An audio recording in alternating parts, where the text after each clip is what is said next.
Welcome back to my YouTube channel rural literacy expedition. Guys, इस video के माध्यम से आज मैं आपको 3 टॉपिक के बारे में बताऊंगा, जो कि है प्रेजेंट कंटिन्यूअस टेंस के बारे में, पास्ट कंटिन्यूअस टेंस के बारे में और फ्यूचर कंटिन्यूअस टेंस के बारे में। तो मेरे साथ आप बने रहिए और अमेजिंग ट्रिक सीखिए, टिप्स सीखिए कि इसको कैसे हम शॉर्ट टाइम में पहचानें और शॉर्ट टाइम में इसको फॉर्मेट करें और इस चीज़ को हम स्पीक कर पाएँ। तो सबसे पहले हम चलते हैं प्रेजेंट कंटिन्यूअस टेंस की तरफ। प्रेजेंट कंटिन्यूअस टेंस क्या होता है? यह वर्तमान स्थिति में क्रिया का होना निरंतर यह व्यक्त करता है, यानी कि कोई क्रिया हो रही हो तो निरंतर हो रही है वर्तमान स्थिति में, यानी कि प्रेजेंट टाइम में। इसकी जो पहचान है वो कोई भी हिंदी वाक्य है, उस हिंदी वाक्य में क्रिया के साथ अंत में रहा है, रही है, रहे हैं, रहा हूँ, रही हूँ इत्यादि शब्द लगा रहता है, तो वो प्रेजेंट कंटिन्यूअस टेंस होता है। तो आप एग्जाम्पल से बेहतर समझेंगे। पहला एग्जाम्पल आपकी स्क्रीन पर होगा। वह खाना पका रही है। अब वह क्या कर रही है, यानी कि किस क्रिया को कर रही है? तो पकाने की क्रिया को कर रही है, यानी कि इस वर्तमान में पकाने की क्रिया को कर रही है। और उसके साथ आप देख सकते हैं रही है लगा हुआ है, यानी कि क्रिया पका रही है, पकाना है, और उसके साथ रही है जो शब्द है वो लगा हुआ है, अर्थात यह प्रेजेंट कंटिन्यूअस टेंस का वाक्य है। तो इसको हम कैसे बनाएंगे? तो इसको हम इस प्रकार बनाएंगे। सबसे पहले हम सब्जेक्ट लिखेंगे, उसके बाद में helping verb is, am, are का प्रयोग करेंगे अकॉर्डिंग टू सब्जेक्ट। उसके बाद में वर्ब का फोर्थ फॉर्म लगाएंगे, यानी कि वर्ब का फर्स्ट फॉर्म लगा करके उसमें आईएनजी जोड़ देंगे तो वर्ब का फर्स्ट फॉर्म हो जाता है। और उसके बाद में ऑब्जेक्ट का हम यूज करेंगे। तो यहाँ पे हमने क्या यूज किया? She is cooking food. Second है मैं लखनऊ में काम कर रहा हूँ। यहाँ पे भी आप देख सकते हैं कि रहा हूँ मिल रहा है, इसकी ट्रांसलेशन है ये I am working in Lucknow. Third देखिए वे सब उस पर हंस रहे हैं। इसकी देखिए आप सिंपल आप देख सकते हैं कि हंस रहे हैं पहचान से मिलता जुलता है, यानी कि ये प्रेजेंट कंटिन्यूअस टेंस है। They are laughing at him. तो अगर प्रेजेंट कंटिन्यूअस टेंस को जानना है तो सिंपल यही जानिए जो कि मैंने बताया कि अगर कोई भी हिंदी वाक्य है, उस हिंदी वाक्य में क्रिया है, क्रिया का होना तो निश्चित है, बिना क्रिया के समय का होना असंभव होता है। तो अब चलते हैं प्रेजेंट कंटिन्यूअस टेंस के रूल्स के बारे में जानते हैं और उसकी फॉर्मेशन के बारे में जानते हैं कि सेंटेंस का स्ट्रक्चर कैसा होता है। सबसे पहले रूल्स पे ध्यान देते हैं। तो प्रेजेंट कंटिन्यूअस टेंस का जो हेल्पिंग वर्ब होता है वो होता है इज, एम, आर। अभी क्या होते हैं इसके बारे में, किसके साथ एम लगाएंगे, किसके साथ इज लगाएंगे, किसके साथ आर का प्रयोग करेंगे, ये सारे हेल्पिंग वर्ब हैं जिन्हें हम सहायक क्रिया कहते हैं। ये मेन वर्ब की मदद करते हैं, यानी कि मुख्य क्रिया का हेल्प करते हैं, मदद करते हैं, उसके पहले ये प्रयोग मिलाए जाते हैं। तो पहला आप देख सकते हैं कि with I subject am is used. I subject अगर हो, यानी कि मैं, हिंदी में अगर कोई वाक्य हो उसमें मैं आ रहा हो, तो मैं जो है, मैं की इंग्लिश आई होती है, आई सब्जेक्ट हो अगर, तो उसके साथ एम का प्रयोग करना है। Second, with singular subject is used, यानी कि अगर कोई भी हिंदी वाक्य है उसमें सिंगुलर सब्जेक्ट यानी कि एक वचन है, सिर्फ एक आदमी है, तो उसके साथ हम इज का प्रयोग करेंगे। थर्ड है with plural subject are is used, यानी कि अगर वाक्य में सब्जेक्ट जो है प्लूरल है तो हम उसके साथ हेल्पिंग वर्ब आर का प्रयोग करेंगे। ये तो क्लियर हो गया। अब चलिए चलते हैं कि भाई इसकी फॉर्मेशन कैसे हम लगाएंगे। हम सेंटेंस तो पहचान लिए, लेकिन इसको कैसे फॉर्मेट करेंगे? तो फॉर्मेट करने के लिए हमें फॉर्मेशन जानने की ज़रूरत पड़ती है। तो फॉर्मेशन मैंने यहाँ पे लिख दिया है, जो कि अफर्मेटिव का लिखा है हमने, नेगेटिव का, इंट्रोगेटिव, नेगेटिव का। मैंने चारों प्रकारों के वाक्यों को मैंने यहाँ पे लिख दिया है, आप पढ़ सकते हैं, स्क्रीनशॉट भी ले सकते हैं। देखिए सबसे पहले अगर हम बात करें कि अगर प्रेजेंट कंटिन्यूअस टेंस है, अगर साधारण वाक्य है, एकदम सिंपल है, तो उसकी फॉर्मेशन यही होगी। उसकी हम ट्रांसलेशन जो लगाएंगे वो इस प्रकार लगाएंगे। सबसे पहले हम सब्जेक्ट लिखेंगे, उसके बाद में अकॉर्डिंग टू सब्जेक्ट हम हेल्पिंग वर्ब का यूज करेंगे, यानी कि अगर कर्ता यानी सब्जेक्ट वह सिंगुलर है तो हम इज का प्रयोग करेंगे, अगर प्लूरल है तो आर का, अगर आई है यानी कि मैं है हिंदी में तो उसके साथ एम का प्रयोग करेंगे। उसके बाद में जो मेन जो क्रिया होती है, मुख्य क्रिया, मेन वर्ब, उसका हम फोर्थ फॉर्म लगाएंगे, उसके बाद में ऑब्जेक्ट का यूज करेंगे और अंत में हम फुल स्टॉप लगा देंगे। उसके बाद में फॉर्मेशन ऑफ नेगेटिव सेंटेंस देख लेते हैं। अगर कोई हिंदी में मतलब हिंदी वाक्य में नकारात्मक वाक्य आता है, वो भी किसका, प्रेजेंट कंटिन्यूअस टेंस का, तो उसको कैसे लगाएंगे, उसके लिए है सब्जेक्ट लगाएंगे, उसके बाद में is, am, are according to subject, यानी कि हेल्पिंग वर्ब जो यूज करेंगे आप उस सब्जेक्ट के अकॉर्डिंग यूज करेंगे। उसके बाद में नॉट का प्रयोग करेंगे, फिर वर्ब का फोर्थ फॉर्म और उसके बाद में ऑब्जेक्ट, फिर फुल स्टॉप। अगर प्रेजेंट कंटिन्यूअस टेंस का वाक्य ऐसा आता है कि इंट्रोगेटिव भी हो और नेगेटिव भी उसमें हो, यानी कि नकारात्मक भी हो, तब कैसे लगाएंगे, तो उसके पहले सेम लगाएंगे हम, बस यही करेंगे। अंतर क्या रहेगा कि क्वेश्चन वर्ड पहले यूज करेंगे, फिर अकॉर्डिंग टू सब्जेक्ट हम हेल्पिंग वर्ब यूज करेंगे, फिर सब्जेक्ट का यूज करेंगे, फिर नॉट का प्रयोग कर देंगे। उसके बाद में वर्ब का जो है फोर्थ फॉर्म, यानी कि जो फोर्थ फॉर्म है ING वाला फॉर्म, उसको यूज करेंगे। उसके बाद में ऑब्जेक्ट लगाएंगे, फिर ऑब्जेक्ट लगाने के बाद जो शेष वर्ड्स हैं उसको लिखेंगे अगर है तो। उसके बाद में हम क्वेश्चन मार्क का यूज करेंगे। नेक्स्ट हमारा है पास्ट कंटिन्यूअस टेंस। इसके बारे में हम पढ़ लेते हैं।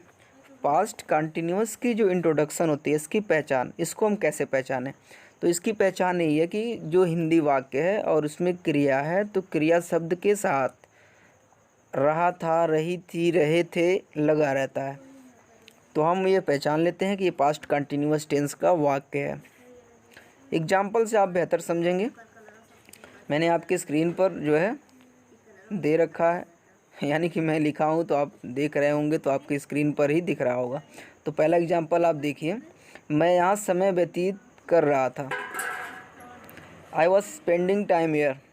अब यहाँ पे आप देख सकते हैं कि रहा था, यानी कि व्यतीत करना, एक क्या है, एक क्रिया है, क्रिया हो रही थी, यानी कि मैं समय जो है खर्च कर रहा था, वहाँ पे मैं रुक रहा था, टाइम स्पेंड कर रहा था, तो यहाँ पे रहा था लग के आ रहा है, यानी कि पास्ट कंटिन्यूअस टेंस का वाक्य है। सेकेंड एग्जांपल देखते हैं, महेश बचपन के दौरान चोरी कर रहा था। अब यहाँ पे देखिए पास्ट मतलब आप समझ जाइए कि पास्ट की बात हो रही है, भूतकाल की बात हो रही है, ठीक है, लेकिन उस भूतकाल में कंटिन्यूअस की बात हो रही है, यानी कि वो काम चल रहा था। यानी कि जैसे कि महेश जो है, ये महेश जी बचपन में चोरी कर रहे थे, यानी कि जो बचपना था इनका, उस समय जो है ये निरंतर जो है चोरी कर रहे थे। अब इनकी ट्रांसलेशन क्या होगी, Mahesh was stealing during childhood. Third example आप देखिए, रजनी और उसकी सहेलियां मुझसे बात कर रही थी, यानी कि रजनी और उनकी सहेलियां मुझसे बात कर रही थी। अब ये क्या है, बात करना, भूतकाल की बात हो रही है, ध्यान दीजिएगा। और रहा था, रही थी, रहे थे, जिस क्रिया के साथ लगा हुआ रहेगा वो तो पास्ट कंटिन्यूअस टेंस है, कन्फर्म जान लीजिएगा। तो ठीक है, तो अभी हम चलते हैं, इसके रूल्स के बारे में जान लेते हैं और फॉर्मेशन के बारे में जान लेते हैं कि कैसे हम इसको फॉर्मेट करेंगे, कैसे हम इसको वाक्य को बनाएंगे अगर हमें ट्रांसलेट करने की ज़रूरत पड़े तो। सबसे पहले रूल्स देखते हैं। अभी यहाँ पे रूल्स ज़्यादा नहीं है, बस सिंपल ये जानिए कि पास्ट कंटिन्यूअस टेंस का जो हेल्पिंग वर्ब होता है वो होता है वाज और वर होता है। तो वाज सिंगुलर सब्जेक्ट के साथ यूज़ किया जाएगा, with the singular subject was helping verb is used, ठीक है। अगर सब्जेक्ट यानी कि कर्ता एक वचन है, एक आदमी है, एक औरत है, एक चीज़ है, तो वहाँ पे वाज का प्रयोग उसके साथ प्रयोग किया जाएगा। सेकेंड, अगर प्लूरल है, बहुवचन है, एक से ज़्यादा हैं, तो उसके साथ वर का प्रयोग किया जाएगा। अभी फॉर्मेशन ऑफ अफर्मेटिव, सबसे पहले हम देखते हैं कि अगर पास्ट कंटिन्यूअस टेंस है और उसका साधारण वाक्य है तो उसकी फॉर्मेशन क्या होगी, यानी कि कैसे उसको हम इंग्लिश में बनाएंगे। तो सब देखिए यहाँ पे लिखा है सब्जेक्ट प्लस वाज या वर प्लस बिफोर प्लस ऑब्जेक्ट। अगर पास्ट कंटिन्यूअस टेंस का वाक्य है और उसमें नहीं का प्रयोग है तो वो नकारात्मक वाक्य हो जाएगी। तो उसको हम कैसे बनाएंगे, उसको बनाने के लिए देखिए यहाँ पे फॉर्मेशन ऑफ नेगेटिव सेंटेंस है, तो आप याद कर लीजिएगा या स्क्रीनशॉट आप ले सकते हैं, आप लिख लीजिएगा। पहले सब्जेक्ट यूज करिएगा, उसके बाद में अकॉर्डिंग टू सब्जेक्ट वाज या वर का यू प्रयोग करिएगा, यानी कि अगर सिंगुलर सब्जेक्ट है तो वाज लगाइएगा, अगर प्लूरल है तो वर लगाइएगा। उसके बाद में नॉट का प्रयोग करिएगा, फिर बिफोर का प्रयोग करिएगा, फिर ऑब्जेक्ट का प्रयोग करिएगा। ऑब्जेक्ट का प्रयोग करने के बाद अगर शेष वर्ड है तो उसको लिखिएगा, अन्यथा मत लिखिए। फिर एंड ऑफ द सेंटेंस आपको फुल स्टॉप लगा देना है, सेंटेंस जो ट्रांसलेशन होगा वो कंप्लीट हो जाएगा। अभी नेक्स्ट जो है, अगर कोई मतलब पास्ट कंटिन्यूअस टेंस है उसका वाक्य है और वो इंट्रोगेटिव सेंटेंस में हो, तो उसके लिए हम फॉर्मेशन इस प्रकार यूज करेंगे। पहले क्वेश्चन वर्ड यूज करेंगे, फिर हेल्पिंग वर्ब, फिर उसके बाद में सब्जेक्ट, फिर वर्ब का फोर्थ फॉर्म, और उसके बाद में ऑब्जेक्ट, फिर end of the sentence question mark लगाएंगे। अगर नेगेटिव और इंट्रोगेटिव दोनों है तो आप देख सकते हैं जो मैंने लिखा है, क्वेश्चन वर्ड प्लस वाज या verb plus subject plus not plus verb का fourth form plus object and question mark, तो आपको ए फॉर्मेशन यूज करना है। नेक्स्ट अब हम चलते हैं फ्यूचर कंटिन्यूअस टेंस के बारे में जानते हैं। फ्यूचर कंटिन्यूअस टेंस जो है ये भी क्रिया का निरंतर होने की मतलब बोध कराता है कि इसमें जो है क्रिया निरंतर होती है, लेकिन ये कब होती है? भविष्य काल में। कब हो रही होगी? भविष्य काल में। अभी आपने पास्ट पढ़ा, प्रेजेंट पढ़ा, अब फ्यूचर की बारी है। तो इसकी पहचान क्या है? क्रिया शब्द के अंत में रहा होगा, रही होगी, रहे होंगे, रहा होऊंगा, रही होंगी रहता है। बस आप इतना ध्यान दीजिए कि अगर कोई भी हिंदी वाक्य है और उसमें क्रिया के साथ लगा हुआ आता है रहा होऊंगा, रही होंगी, रही होगी, रहे होंगे इत्यादि इस प्रकार आता है, तो समझ लीजिएगा कि फ्यूचर कंटिन्यूअस टेंस का वाक्य है। एग्जाम्पल आप देखिए, एग्जाम्पल से और बेहतर समझ में आता है। पहला एग्जाम्पल है, मैं अगले वर्ष दुबई में पैसे कमा रहा हूँगा। I shall be earning money in Dubai next year.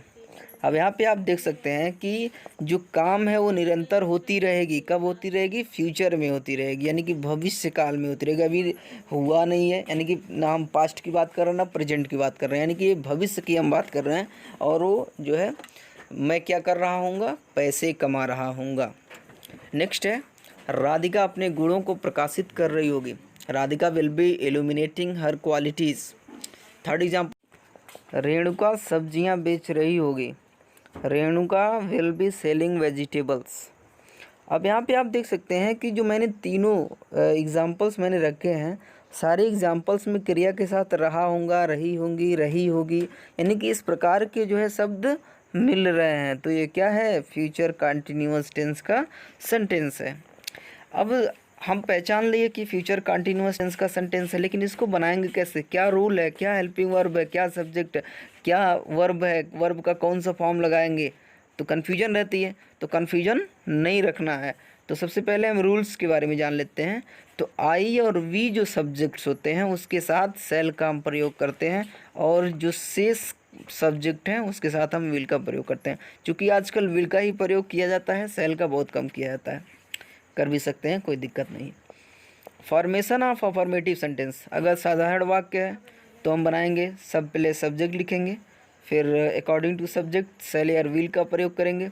अगर आई वी सब्जेक्ट है तो सेल का प्रयोग करेंगे, और अगर दूसरा कुछ है तो हम विल का प्रयोग करेंगे। उसके बाद में बी का प्रयोग करेंगे, फिर वर्ब का फोर्थ फॉर्म यूज करेंगे, फिर ऑब्जेक्ट, और ऑब्जेक्ट के बाद फुल स्टॉप। अगर नेगेटिव सेंटेंस है तो सबसे पहले हम सब्जेक्ट लिखेंगे, फिर सेल और विल, यानी कि एक ही लिखेंगे। उसके बाद में नॉट का प्रयोग करेंगे, फिर बी का प्रयोग करेंगे, फिर वर्ब का फोर्थ फॉर्म यूज करेंगे, फिर ऑब्जेक्ट, उसके बाद में फुल स्टॉप।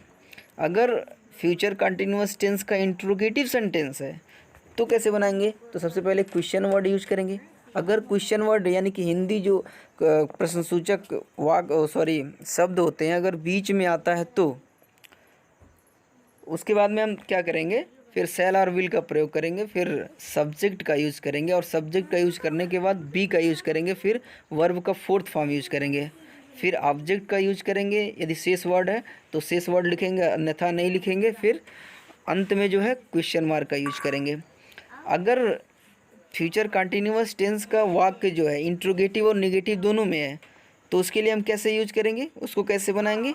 तो उसको बनाने के लिए सबसे पहले हम क्वेश्चन वर्ड का यूज करेंगे, उसके बाद में सेल और विल का प्रयोग करेंगे, ठीक है। फिर सब्जेक्ट का यूज करेंगे, फिर बी का यूज करेंगे, उसके बाद में नॉट का प्रयोग करेंगे, फिर वर्ब का फोर्थ फॉर्म, और उसके बाद में ऑब्जेक्ट का प्रयोग करेंगे। ऑब्जेक्ट का प्रयोग करने के बाद आप क्वेश्चन मार्क का प्रयोग करेंगे। तो सिंपल यही है कि आप पहचान जान लीजिए, रूल्स जान लीजिए। ज़्यादा रूल नहीं है, ज़्यादा फॉर्मेशन नहीं है, बस सिंपल ध्यान दीजिए कि अगर आपको पहचानने आ गया, बस कुछ नहीं है। एक लाइन क्या है, आप तो याद कर सकते हैं, यूँ याद कर सकते हैं। तो दोस्तों उम्मीद करता हूँ ये वीडियो लेक्चर आपको पसंद आया होगा, और पसंद आया तो लाइक करिए, सब्सक्राइब करिए, शेयर करिए। तो मिलते हैं नेक्स्ट वीडियो में, और ऐसे ही मेरे साथ बने रहिए।